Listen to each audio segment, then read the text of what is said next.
Sustainable You is a casual, interactive, yet informative series detailing and cataloging the sustainability experience. Moreover, this is a short podcast docuseries detailing the thoughts and experiences of passionate advocates towards all things eco-friendly. Our journey is to know how and why understanding sustainable development towards the triple bottom line of people, profit, and planet can contribute to a more mindful, holistic, and inclusive world. Specifically, this podcast showcases what makes you a changemaker, innovator, and transformer as you tackle sustainability challenges for current and future generations to resolve those so-called wicked problems. In today's somewhat playful episode, we discover that we gotta catch 'em all using the popular gaming app Pokémon Go, particularly about digital gamification and educational practices. Given that the media franchise just celebrated its 25th anniversary, Pokémon Go's enormous popularity and quick ascent to prominence made sense when it was first released a handful of years ago. From the Game Boy games to the trading cards, anime, and memorabilia galore, the majority of us, including myself, grew up with these adored so-called pocket monsters at the onset of the 2000s. So, major nostalgia factor. However, the dominant attitude of environmentalism appears to be almost post-apocalyptic and full of doom and gloom, in contrast to the benevolence and positive outlook that Pokémon appears to convey in forging bonds with creatures other than humans. In its early days, Pokémon was particularly controversial, and we may play the devil's advocate and argue that it encouraged animal cruelty by showcasing domesticated pets as some sort of magical creatures competing on the field.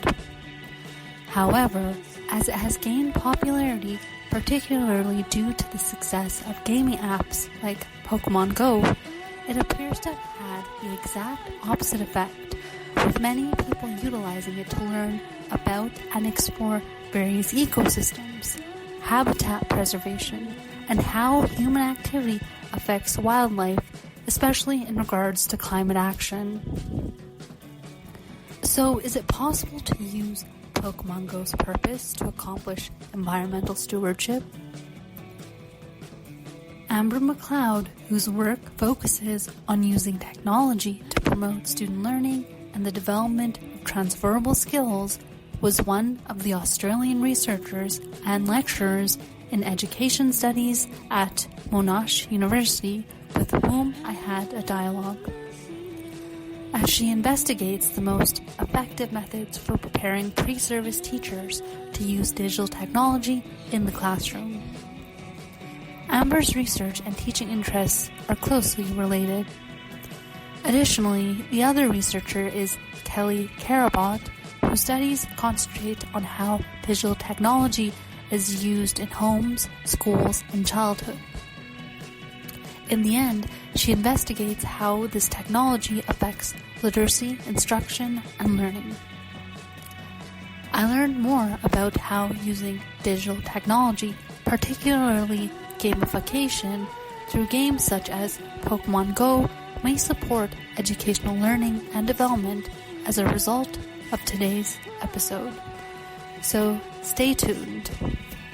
And so what I really liked about your conversation article is that you really give that kind of positive perspective, and of course the rebuttal of article claims that the opposite can be true, and games like Pokemon Go can be positively engaging. And again, you've been talking about that student-centered approach to getting an education. So for example, for those of you listening out there, if you're not familiar, I'm sure you are, the Pokemon franchise in general is known to teach children about relationships and social skills, which we've been talking about earlier in this episode, exploration and adventure, strategic thinking, and even arguably, I would say, grit and attaining confidence again over competence, because again, they really tend to foster that growth mindset, and of course being result results-oriented and proactive and learning how to take calculated risks. At least that's the impression I got being involved in that whole media franchise growing up. So again, it's about honing your skill set and overcoming obstacles and adversity, and your article highlights a lot of this. So the question is, so how does the digital medium of gamification, gaming in general, inspire and educate, again, impressionable youth to be advocates, not only for themselves, but to gain those new skills and to become more, I guess, resilient persons? Ooh, that's a good question. I'm just going to think about that for a few minutes. Amber, would you like to jump in? Yeah, well, I suppose, all games, well, not all, but a lot of games really promote problem solving. Mm-hmm. So that's, a huge area really, is that you need to have strategies. You need to be creative. You need to be flexible. And, if it's a game where you're working with other people, you need to communicate. So all those soft skills, communication, problem solving, creativity, and so on, are big, transferable skills. Yeah, I can't think of anything else. Yeah. Look, for me, I'm thinking back to all the video game kind of research and the children's literature that I'm thinking about. And I was just grabbing up a really nice quote here around stories. And for me, it's, there's something in storytelling around education, and certainly games and sometimes gamification, depending on what it is. Those kind of narrative games can certainly be really powerful. And there's this really interesting quote, about stories wielding power. If we think about, we've always been, quite an oral society, where these stories, we learn lots through stories around that. And this quote just says, they carry hopes, dreams, and challenges and can be deeply transformative. Through stories, we connect shared experiences and gain insights into diverse realities. And I think that's really interesting because there's this understanding. Bishop actually is a US researcher, and she talks about stories as being windows, mirrors, and sliding doors. And so what stories actually allow us to do is they allow us to see ourselves within certain stories. When they kind of resonate with us when we're reading something or we see a story and we're like, oh, I've experienced that before, so there's that kind of personal resonance there, which is really important. And then those windows into other worlds.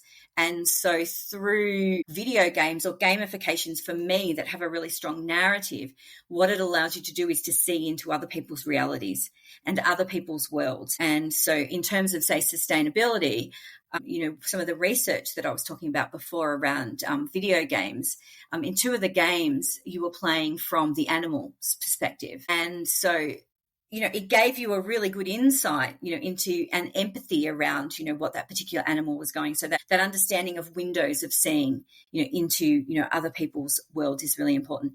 And she also talks about this understanding of sliding doors, and I love this. And this is where your own world interacts with the world of the narrative or the game or the video game of the story. And this kind of shared understanding comes together. When we read something, it's not just about what the author has put on the page. We actively bring our own understandings, values, and comprehension to that particular text. And so this notion of sliding doors is that it can actually be deeply transformative in that it can change our understandings, of different people through the power of stories. And so in answer to your question, is a very long way of getting around to it. I think that, video games and gamifications that have narratives, for me, can be deeply powerful. But again, they have to be quality. And we have to look at, what does it mean? What is a quality narrative around that? And there's quite a substantial amount of research around that. No, that's really interesting, Kelly.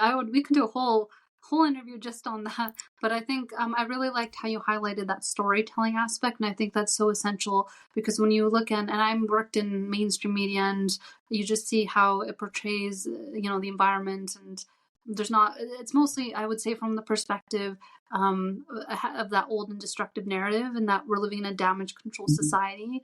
It doesn't really mobilize people to have that sense of agency and foster that, I guess, ethic of care towards protecting the environment. So I think storytelling is really essential. Even for me, like I mentioned, I come from Alberta, and when I was living abroad in Sweden, I tried to explain that, we're the oil and gas capital, and one thing that mattered to me was desertification, because a lot of, at least in northern Alberta, I know you probably heard of wildfires, and of course there's a one down the States going on right now, but they get really terrible during the summertime, because for beside the like BC, which is like the province next to us, and a lot of the smog comes into our province. So it's all kind of connected, and like, oh, well, where you live, it's kind of very arid and it's kind of like a desert. And as you go up north, the wildfires get worse. And for me, at first, I remember I came across a game when I was doing my undergrad, and it was like an RPG, and it depicted the world turning to sand, desertification. And I love the storytelling aspect, not necessarily like the battling aspect, which younger children would appreciate, but I really like the storytelling aspect, because you don't realize what part of the world you come from when you go abroad, and you meet people from different backgrounds. But thank you for answering that. I'm glad you mentioned the storytelling part of it, Kelly. Thank you for that. And then just going on to the next question. So how can gaming and augmented reality, and even artificial intelligence, which is of course a hot trend right now, how can this help others adopt a sense of agency, as I mentioned, and genuine care for the environment, towards respecting the environment, conserving it, especially towards global warming caused climate change and the climate crisis in general? So I think in terms of agency, I'm thinking about serious gaming. So there's a lot of games online which are actually citizen science. So for example, in Australia here, every year we have the Aussie bird count, where you download this app, you sit in the backyard for an hour, and you this is how many birds I can see. And then that's used to get an idea of what's happening around the world. Or iNaturalist is a really big one, where you can look in your area to see where other people have tagged us, or a goanna here and a wombat there, or whatever. So you know what's in the area. And then there's other things like, I don't know if it's still going, but there used to be one called Penguin Count or something, where they took photos from the satellite of, penguins in Antarctica, and you just get on there and say, this is how many penguins there are.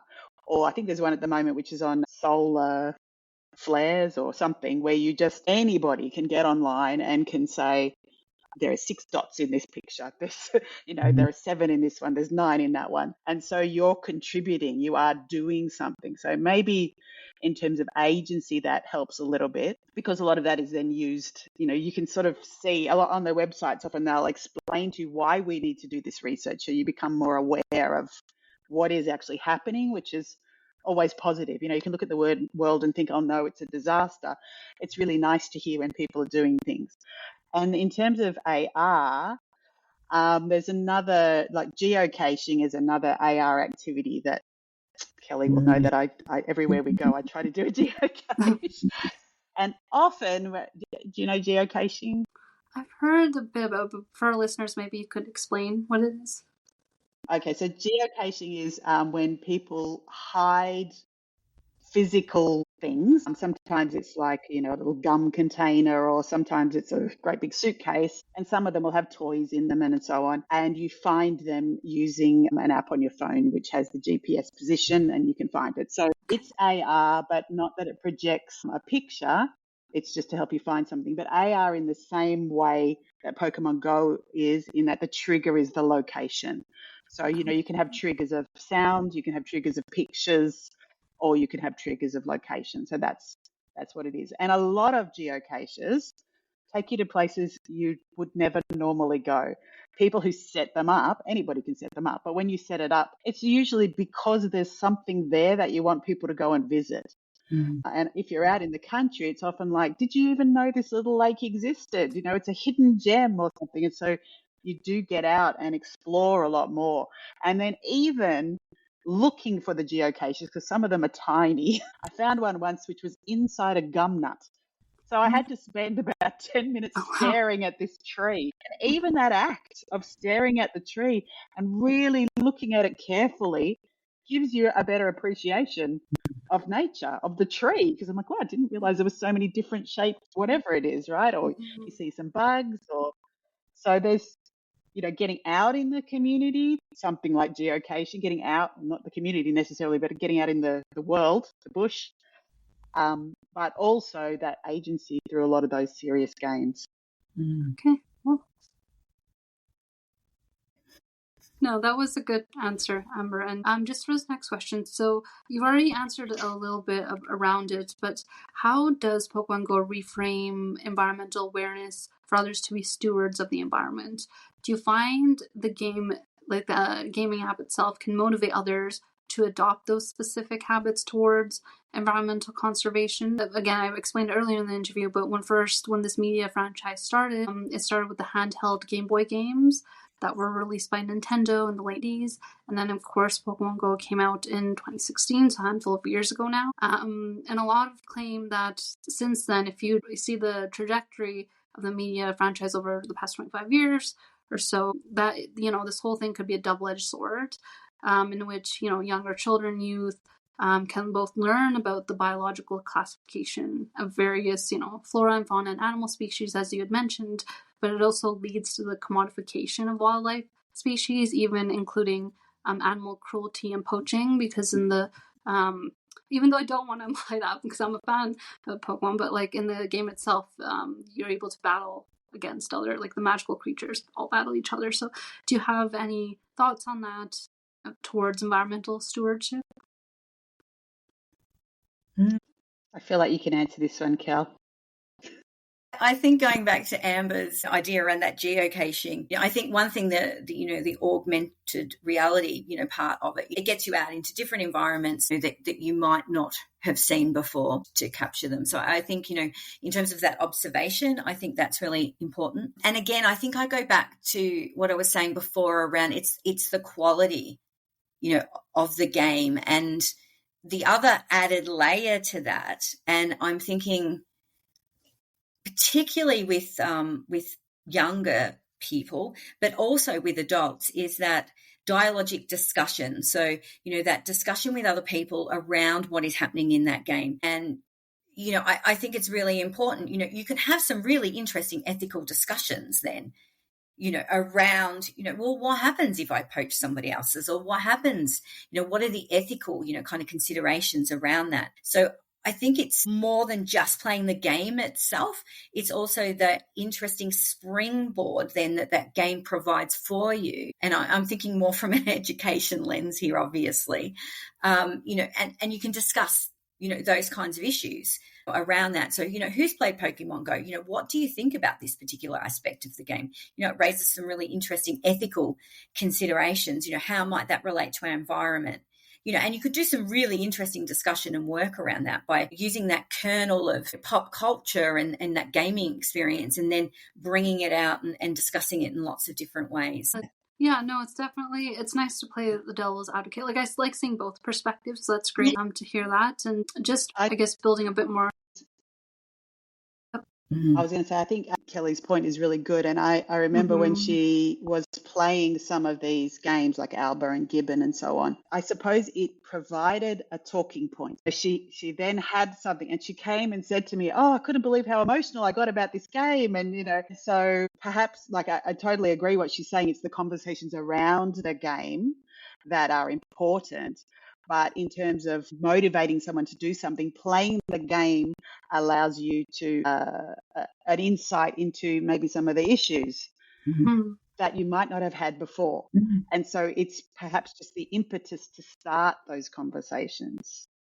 Yeah, no, I like how both Amber and Kelly, how they've explained it, how you mentioned it kind of ignites that opportunity for dialogue. For example, if you go to northern Canada and you see the polar bear, you can kind of explore, if not that they're extinct, but like, they're endangered, and you can go and you can kind of explore that aspect. And I think Pokemon Go allows for that kind of communication and dialogue, and to start that and mobilize people across the divide, really. And I think that's a good point. And I've always seen it like that, to kind of quell the controversy I've seen Maybe not now, but I think Pokemon Go does that through augmented reality, and your article highlights a lot of that. So that's great. And just on this next question, so it's kind of tied to what you were mentioning about citizen science earlier. So what is your perspective on Pokemon Go and maybe even games like it, mobilizing citizen science and environmental activism toward concepts like just sustainabilities and environmental justice? So I think you had mentioned this already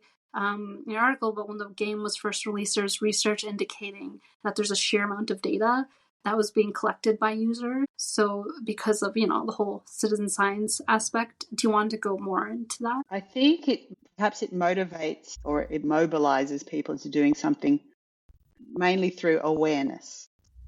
So, whether it's awareness because I'm playing Pokemon Go and I went out and, found this tree, I don't know, or whether it's, I was playing a game like Gibbon and it made me feel this way, that maybe that awareness or that experience, maybe it's the experience of it, then motivates you to do something or mobilize. If you feel strongly enough about it, then you're going to go and do something about it. So I think maybe that's where the value is.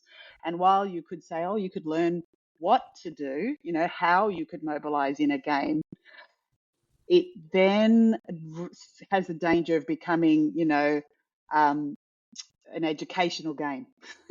Right. And educational games are not as successful as just games, right? So you have to think about what you want to use it for, I guess. Are you using this in an education setting, or is this like outside a formal education setting, or is it something that kids are doing outside school and then you're just talking about it in class? Like, I think there's a few different ways, but mainly I think it's the exposure and the experience that would help to mobilize people.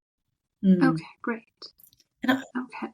I think building on that, Amber, there's that, I know we've talked about this today, is that sense of agency, that you're actively involved. So, in terms of that citizen science, when Amber was talking about all of those, different things that you can be doing, like counting the birds, you become actively an active part in that process. And, and that's really important. You get that buy-in then, and you're more willing to, to try different things and observe that because your attention has been brought, to that kind of aspect. And certainly, I'm thinking back to, although it's not the citizen science, the game that Amber was talking about that I was playing, Gibbons, and it's, you're actually a gibbon, who's swinging through the forest and you're having to do all of these different things. But it's the fact that you have agency with the gibbon. So you are the gibbon. So, you have an active involvement. It's not like a video, for example, where you might just be watching it. Actually, there's something about gaming where you actually have to do something and you're involved in that process, that speaks to you, and you're more inclined to maybe go and think about different things in different ways or try different things because of that experience. Okay, great. And is activism, like climate action activism, is it really big in Australia? I didn't really know. Is it like you have Extinction Rebellion, and I imagine it's similar to Canada? Okay, great. And I'm curious about this because I had no idea that you integrate sustainable development and environmentalism into your public education programming, but this is more around, I guess, public policy. So are there any current and potential policy interventions that promote sustainable practices and trends toward, I guess, would it help with digital gaming and technology and youth activism, all toward protecting and conserving the environment? Do you think somehow it can help others get more involved in advocacy and setting those regulations? So I'll give you a bit of an example. I don't know, again, how it is in Australia, but in Canada, I remember when I worked in a newsroom a couple of years ago, I had to break a news story where we had a nationwide single-use plastics ban. So it was pretty big, and we kind of still see the lingering effects of it. Like we have the reusable bag sort of thing, but it's mostly cutlery and stuff like that. They put a total ban on it. I think it was end of 2022. But then about less than a year later, what happened is that it got upturned because there's a lot of big corporate, of course, oil and gas interests that were involved. So that was like, oh no, I'm like, oh, finally we're making strides. We can be like Sweden and all these other countries. But yeah, so it kind of just made me wonder, like, how can we use these tools to kind of, set those regulations and have better governance? Because I find that Canada is a bit lagging behind in that regards. And I think we can learn from places like Australia and maybe Scandinavia and other parts of the world. So do you have any thoughts on that? I think, probably our government's facing similar kind of pressures that yours are. Yeah, we have bans on single-use plastic bags, and it's very common to have paper straws and bamboo forks or whatever.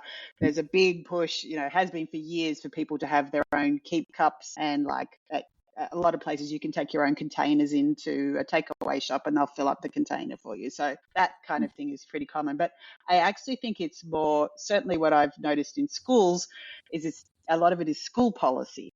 So, for example, I know when my kids were at school, they used to have challenges in the classroom to see who could have the least amount of rubbish in their classroom.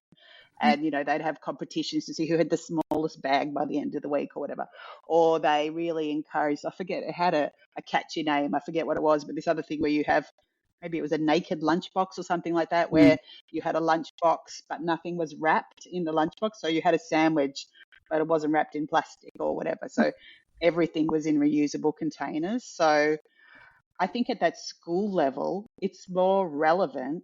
It's reaching the kids and the parents, because the parents have to pack that lunchbox, right? And maybe that has more of an impact than the big, of course, we need the big policy things, but I sometimes feel like, with big institutions like universities, but also big, with governments, they're huge, and it takes a long time to get everybody to agree to do whatever. And society is moving ahead much faster than the government is. So I don't know that we're waiting for the government to say, hey, do this, do that. Reusable bags were popular before they made the single-use plastic rule. So I think, yes, there are big policy things, but I think it's actually the community level that is leading the way. Hey, interesting. That's an interesting way of looking at that, because my first reaction to your question was, I was like, well, that's not my area of specialism at all. I couldn't talk to you about policy around sustainability. But Amber, talking about the schools, I think is really interesting. I know, and again, depending on the school, but, there's a lot of schools that I know of that have kitchen gardens, that students are going out, and they are, growing their own vegetables and talking about things around food growth and food scarcity, and issues like that, through their own kind of communities. Again, we have, as you've mentioned, the wildfires, we have, bushfires in Australia, quite substantial. We have, flooding. And so, in terms of, children's literature, there's lots of different types of stories that are coming out, to help students to kind of talk about, those issues from a really local area. So, yeah, so I think what Amber's saying, it's, I can talk about it from the bottom up rather than the top, kind of down in terms of that policy. Okay. No, it's definitely very insightful to hear your perspectives, and thank you for sharing. And I think there's so much potential, and you already highlighted this in your article, but things like with Pokemon Go and gamification and teaching others to be more mindful of their, mindfully consuming and their ecological footprint. And I think there's so much potential in that regard. And just to add on that, it's funny because your researchers, we had originally looked at, and I know, I don't know if you're familiar with this, but things like, I'm sure in Australia you have them, but we originally wanted to research how is motivation and behavior tied to adopting those sustainable practices and habits. So why, for example, in the island I was living on, why are they really into biking? But in Canada, where I live in Alberta, we love our big gas guzzling Hummers, and people will take their car across the street. It's so bad. They will not walk. They will take their car. And I didn't understand this backlash students had there against North America and why they thought we were wasteful until I lived there. I'm like, oh my God, they don't have a clothing dryer machine and whatnot, and they bike everywhere. It's in the winter, and we don't bike in the snow in Canada. It's it was such a lifting curve for me. We're discussing how things it'd be cool to have a Pokemon Go where you're teaching people to take on those sustainability challenges. So I'm sure you heard of things like Movember and those viral challenges or viral campaigns for a good cause. So, for example, there's this girl in the UK. She went without makeup, no makeup day, to raise funds for breast cancer awareness. There's so many. There's the ice bucket challenge. There's so much. But what I like is like they have that gamification and educational aspect tied to it through these viral campaigns. And there's so much potential with, and I think that Pokemon Go has started it, but to get people to be interactive and to adopt those, take on those sustainability related challenges. So I think it kind of opened the floodgates for that, hopefully. I think so, but I would love to hear your thoughts on that, and because I'm just about to wrap up the interview. But if you want to add anything, that would be great. Well, certainly from the research I was talking about before, around the video games with sustainability, the UN, have a whole website around different video games and what they would promote, and this is what is they're considering a quality game.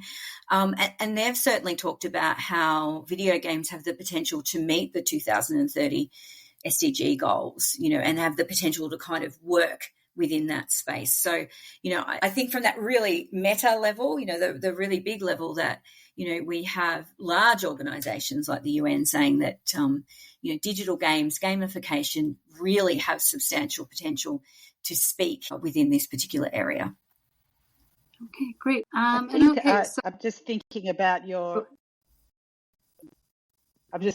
comment about the backlash against it and how perhaps we can counter that. It's such a social thing, isn't it? There are certainly some areas in Australia where people, are dying to open a new coal mine. I'm not really sure, how do you get on top of that? But I think a lot of sustainability practices are becoming quite normalized. Like, for example, I was really surprised that Trump brought in that thing where he said he wanted the plastic straws back. Oh, yeah. Because I can't even remember the last time I've used a plastic straw in Australia. Like, it's just normal that you don't, right? Or you don't even use straws at all. And so I think it's just time. A lot of it is time. Certainly in Australia, for example, solar power is huge because it's so sunny, and the government provides lots of subsidies for people to have it on their roofs. And we've now got to the point where our energy system can't handle all the electricity coming in from everybody's houses. So like the whole system has to be sort of rethought because they just get an overload of electricity coming into the system.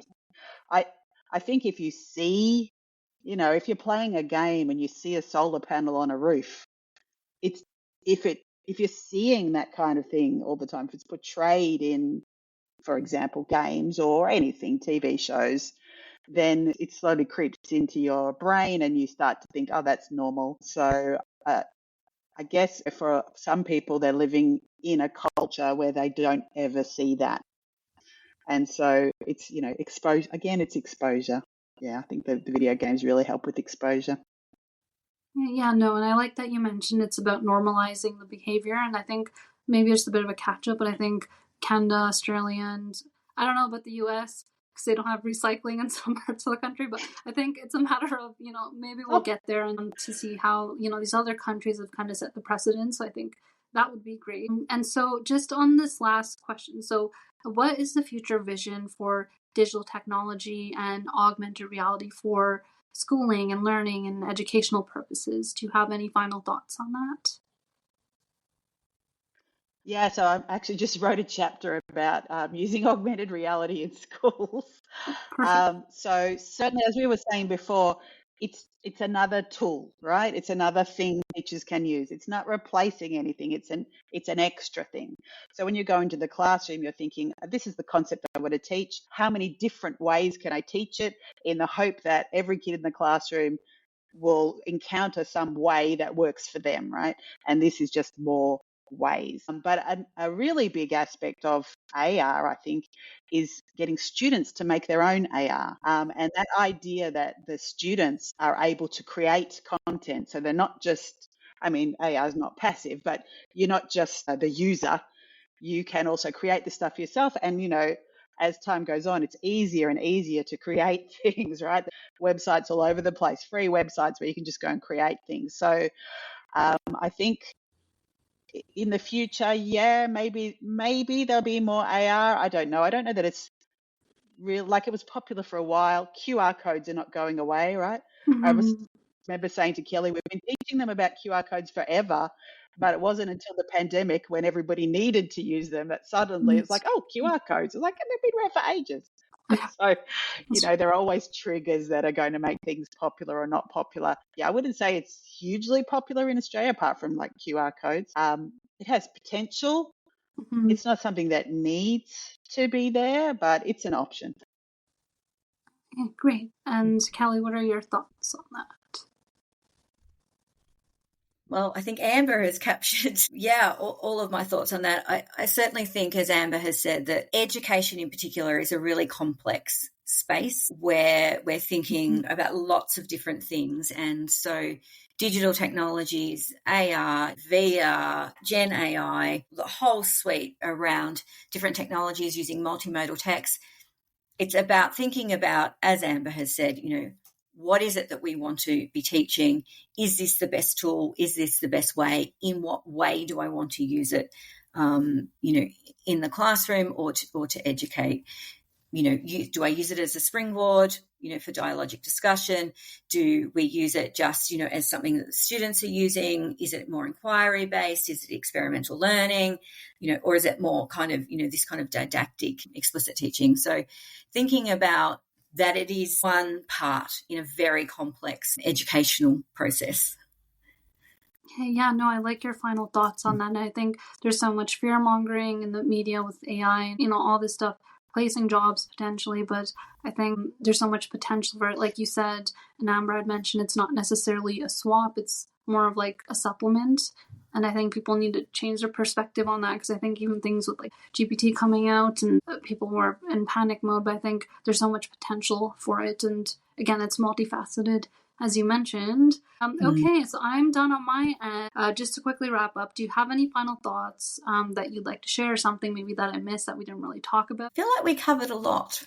Amber, do you have anything else? I guess one thing that maybe I'd like to mention is, and I'm sure other countries have similar things to this. So in Australia, we've got like a museum for screen culture, ACME, and they have this fantastic online digital learning lesson bank where teachers have taken games, like real games, not educational games, and made lesson plans around them. And it's a really good, if you go and have a look at it, it's all free, but if you get to see how these game texts can be used, because they're all using them in different ways. Some of them are like, play the game and do this. Some of them are like, don't play the game, but watch a video of someone playing it. Others are like, assume everybody's played the game. Others are, make your own game. But it's a really good resource, and I'm sure other countries have that too, where you can get some ideas, because, games go in and out of fashion. Can't use the same game forever. I mean, except maybe Minecraft, which seems like it's just going to go on forever. But you do have to look at it in a deeper way. How is this game text being used? And like Kelly mentioned before, is it a springboard? Is it a whatever? But just to see how other people are using them gives you so many ideas about, great, so you find a game you really want. You want to teach about sustainability, but you don't have to find another game that's about sustainability to get ideas. Just find a game and look at how it's been used, and then adapt that across to what you actually want to teach. Okay, interesting. Okay, great. So what was that called again? I'll link to it, because I don't think we have something like that, at least where I'm from. Do you know what it's called? Okay, so it's the Australian Centre for Moving Images. So okay, I think that's what it's called. ACMI, ACMI. Okay, I'll see if we have the Canadian. I can send you the link for it. I'm not sure if we do, but I'll definitely link to it in case anyone's interested in learning more about that. Yeah, okay, great. Well, that's it on my end. Thank you so much, Amber and Kelly, for participating in this interview on Pokemon Go. I really appreciated how your article give anyone a sense of hope, and to be open to exploring the possibilities, and gives that positive aspect to gamification in general, because I know there's a lot of controversy around it when it was first released.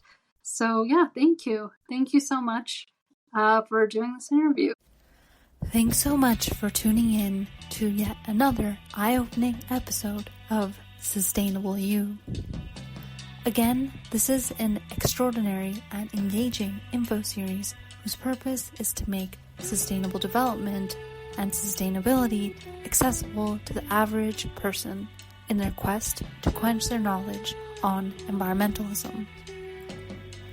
Be sure to leave your feedback by liking this week's released edition and by subscribing to this podcast. Again, any love from our followers is much appreciated. Signing off until next time.